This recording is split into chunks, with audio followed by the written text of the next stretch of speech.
जम्मू में एक बड़ा आतंकी हमला हुआ, यूपी के भी कई लोग मारे गए हैं उसमें और घायल हुए हैं। इससे पहले भी एक आतंकी हमला हुआ था इसी चुनाव के दौरान।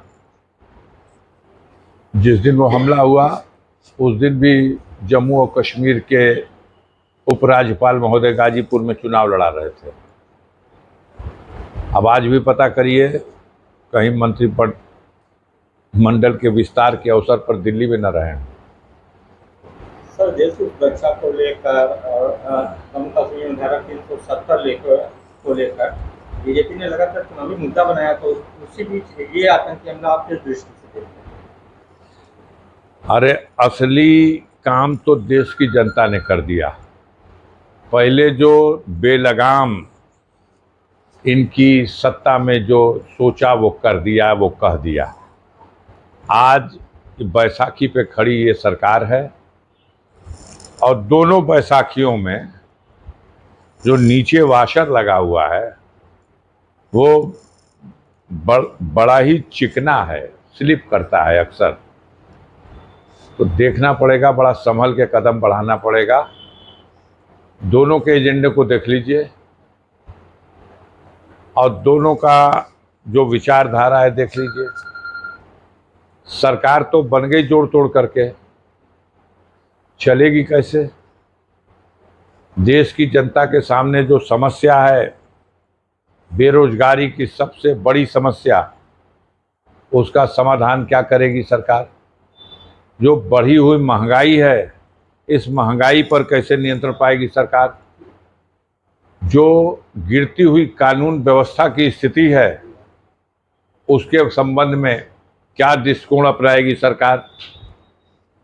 और सबसे बड़ी चीज जो इस बुनियाद में इनके थी, जब ये 14 में आए थे अन्ना हजारे के पीछे छुप करके, तो उस वक्त था लोकपाल की नियुक्ति हो और देश में भ्रष्टाचार का ये जो बोलबाला है ये सर्वदा के लिए समाप्त कर दिया जाए। लेकिन मैं नहीं समझता कि इतना बड़ा भ्रष्टाचार, इतना सीना जोरी के साथ भ्रष्टाचार और कोई कार्रवाई नहीं। विजय माल्या हो, मेहुल चौकसी हो, नीरव मोदी हो, ललित मोदी हो,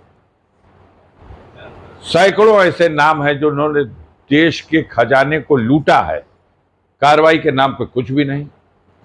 सरकार ने तो हद कर दिया। अरबपतियों का 16 लाख करोड़ रुपया माफ किया और गरीबों पर अगर 6 महीने के बिजली का बकाया है तो वहां कनेक्शन काटने के लिए अमीन खड़ा हो गया। यह जो दोहरी नीति है जिसकी वजह से आज गरीब और मध्यम वर्ग का आदमी अपने बच्चों को पढ़ा नहीं सकता। अब कोई सपने में भी नहीं सोच सकता कि हम अपने बच्चों को मेडिकल की शिक्षा दिला लेंगे। 1 करोड़ से भी ज्यादा अगर उसके मन में सपना आ जाए कि हम अपने बेटे को MBBS बना दें, तो 1 करोड़ से ज्यादा का तो फीस लग जाएगी। कोई गरीब आदमी अपने आप को, अपनी हैसियत को बेच भी देगा तो संभव नहीं है। सर, मोदी की गवर्नमेंट ने, कल मोदी जी ने मंत्रिमंडल के साथ शपथ ली है। तमाम ऐसे चेहरे भी शामिल हैं मंत्री पद के रूप में जिन्होंने चुनाव भी नहीं लड़ा। हाँ, तमाम ऐसे चेहरे शामिल हैं जिन्होंने चुनाव नहीं लड़ा और तमाम ऐसे चेहरों को दरकिनार कर दिया गया है जो चुनाव बड़ी बड़ी हस्तियों के खिलाफ लड़े और पार्टी की सेवा भी बहुत दिलो जान से किए, और आज उनका वक्त खराब हो गया। स्मृति ईरानी बेचारी 2014 में हारी थी तो कैबिनेट मंत्री बना दी गई थी, मानव संसाधन मंत्रालय जिसको दिया गया। आज वो चुनाव भी राहुल गांधी के नहीं, वो कांग्रेस पार्टी के किसी नेता के विरुद्ध, और वो चुनाव हार गई तो आज उसको मंत्री पद से हटा दिया गया। इस इलेक्शन में मेजर में भी यूपी में मेजर लॉस किया है बीजेपी ने। अरे भैया, संभाल दिया योगी आदित्यनाथ ने। मोदी का जादू खत्म हो चुका है। आप बताओ, मोदी जहां से चुनाव लड़े बगल में चंदौली नहीं बचा, गाजीपुर नहीं बचा, मछली शहर नहीं बचा, 3 तरफ से बनारस घिरा हुआ है, तीनों सीट हार गए। और मीडिया हमारा कहता था कि मोदी जब लड़ते हैं तो उनकी हवा जो है पूरे पूर्वांचल में और उसके बाद बिहार में और बंगाल तक चली जाती है। लेकिन वो तो अंतिम चरण में योगी आदित्यनाथ ने बनारस में आकर के एकदम खूंटा गाड़ करके इस बात का प्रयास कर दिया और अपने लोगों को तेज किया कि किसी भी सूरत से मोदी जी को जिता देना है। और नहीं, यकीन मानिए, मोदी जी भी चुनाव हार गए होते अगर इतना मजबूती से योगी आदित्यनाथ न लगे। सर, आपका कहना है कि यूपी में मोदी की हार हुई है लेकिन योगी सफल नहीं है।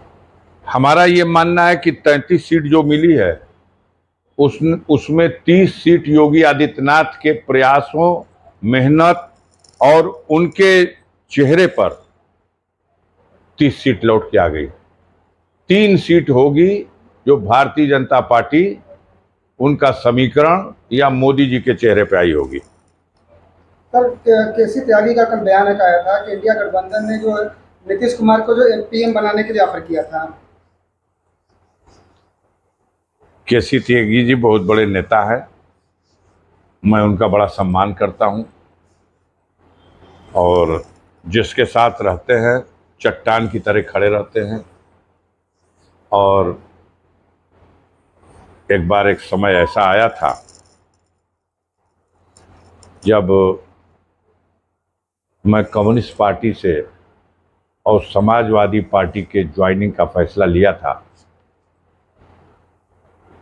4 बार मैं कम्युनिस्ट पार्टी के सिंबल की हैसियत से इस क्षेत्र में चुनाव लड़ा और जीता। 1993 का चुनाव जीतने के बाद 1994 में कई राउंड की वार्ता तो हुई नेताजी के साथ, लेकिन उस वार्ता के बाद वो वार्ता सफल हुई जो वो श्री केसी त्यागी के ही बीच की मध्यस्थता हुई थी। उस वक्त क्या केसी त्यागी जी ने इसमें बड़ा अहम रोल किया था जब हमने समाजवादी पार्टी 94 में ज्वाइन की थी। मैं उनका बड़ा सम्मान करता हूं और उन्होंने अगर कुछ कहा है तो उस पर मैं टिप्पणी करना मुनासिब नहीं समझता।